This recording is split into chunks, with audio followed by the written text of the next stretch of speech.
Hello, নমস্কার প্রিয় students. Knowledge study পয়েন্টে আজকে তোমাদের শেখাবো বীজগণিতের সূত্র, অ্যালজেব্রা রুলস। আগের পাঠে শিখিয়েছি, এই পাঠে শেখাবো তোমাদের 21 থেকে 28টা বীজগণিতের সূত্র।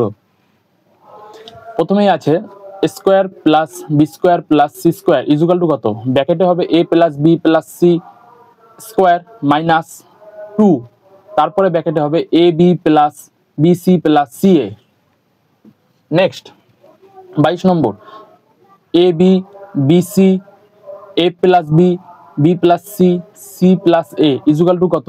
এ বি ব্র্যাকেটে হবে A plus B plus B C, তারপরে ব্র্যাকেটে হবে B plus C plus A C C plus A plus 2ab 2bc 2abc। ঠিক আছে, নেক্সট চলে আসি 23 নম্বরে। Second bracket A minus B B minus C C minus A equal to কত? Minus second bracket square, তারপর first ব্র্যাকেটে হবে B minus C plus B square, তারপরে ফার্স্ট ব্র্যাকেটের মধ্যে হবে C minus A plus B square, তারপরে first ব্র্যাকেটে হবে C minus A plus C square, তারপর ফার্স্ট ব্র্যাকেটের মধ্যে A minus B, second bracket close.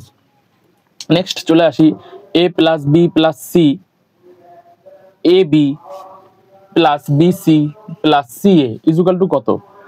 Square ব্র্যাকেটের মধ্যে হবে B plus C plus B square C plus A plus C square, first ব্র্যাকেটের মধ্যে হবে A plus B plus 3abc। Next চলে আসি 25 নম্বরে।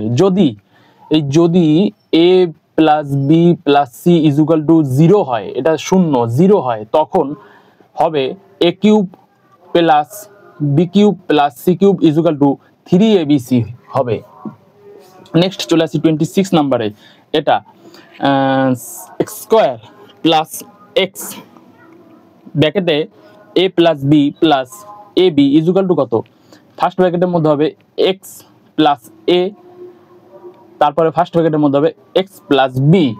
এটা 27 নম্বরে হবে A plus B square minus A minus B square equal to কত? 4ab 2 দুগুণি 4, এ বি চলে গেল। নেক্সট চলে আসি 28 নম্বরে। A plus B square plus A minus B square equal to 2,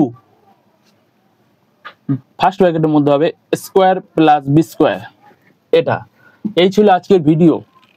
21 থেকে 28টা আমি করে দিলাম 8খানা সূত্র। এই সূত্রগুলো কিন্তু তোমাদের অবশ্যই বীজগণিতের অঙ্কের ক্ষেত্রে কিন্তু অবশ্যই কাজে লাগবে। একবার তোমরা এটা চালিয়ে আরেকবার দেখে নাও, যদি বুঝতে সমস্যা হয় এবং যদি তোমাদের বোঝাতে আমার সমস্যা হয়, তোমরা যদি আরেকবার দেখে নিতে চাইলে দেখে নিতে পারো। এই সূত্রগুলো খুবই সহজ এবং যদি একবার মনে করো তাহলে তোমরা অবশ্যই পারবে, এবং অঙ্ক করার ক্ষেত্রে কিন্তু এগুলো খুবই প্রযোজ্য এবং প্রয়োজনীয়। আসছি নেক্সট ভিডিওতে। এইরকম ভিডিও পেতে আমার চ্যানেলটিকে সাবস্ক্রাইব করে দিন, পাশে থাকা বেল আইকনটি প্রেস করে নোটিফিকেশনটি অল করে দিন, কমেন্ট করে দিন ভিডিওটি কেমন লাগলো। ধন্যবাদ।